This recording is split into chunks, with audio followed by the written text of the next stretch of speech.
Francis Geffard, présentez-nous d'abord ce personnage étonnant qu'est Louise Erdrich, une femme dont les origines amérindiennes comptent beaucoup dans sa vie personnelle et dans son travail d'auteur, et puis aussi une femme que la vie a un peu cabossée.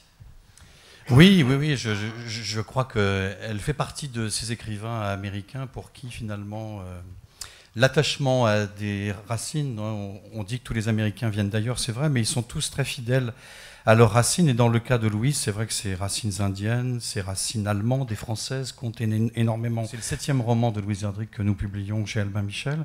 Mais c'est vrai que c'est quelqu'un qui, comme Faulkner, travaille inlassablement un territoire qui est toujours le même. Pour Faulkner, c'était le comté du Yoknapatawpha. Pour elle, c'est le Dakota du Nord.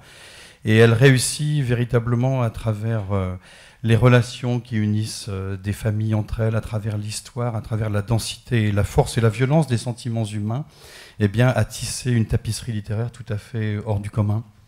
Le jeu des ombres, c'est donc ce nouveau roman. Nous sommes dans un huis clos familial, une famille qui va exploser, qui va éclater, exploser en vol. Il y a Irène et Gilles, qui est le mari, qui est artiste peintre. Il y a 3 enfants, Florian, Riel et Stoneway.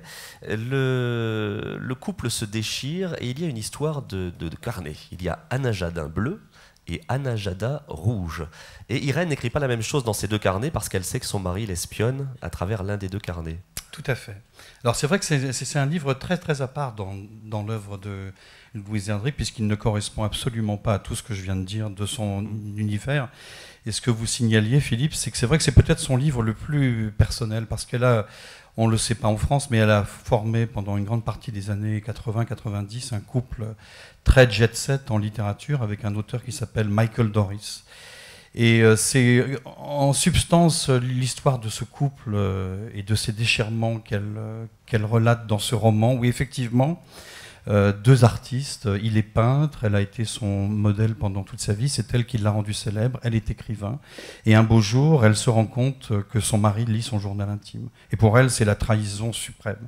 Et elle décide dès ce moment d'en tenir un nouveau, qu'elle va garder très secrètement, et de se servir du journal que son mari a lu pour régler ses comptes avec lui. Et c'est certainement le livre le plus personnel de Louise Erdrich. Hein. C'est un livre extraordinaire, comme peu de romans dans la littérature, notamment en le lisant, j'ai songé à l'un des livres de Jim Harrison que je préfère, qui s'appelle Faux Soleil, où la fin du livre, c'est comme une fontaine, l'eau retombe, et en retombant, comme c'est le cas dans ce livre-ci, eh bien le livre prend un sens tout à fait particulier, parce que la fin le réinvente intégralement.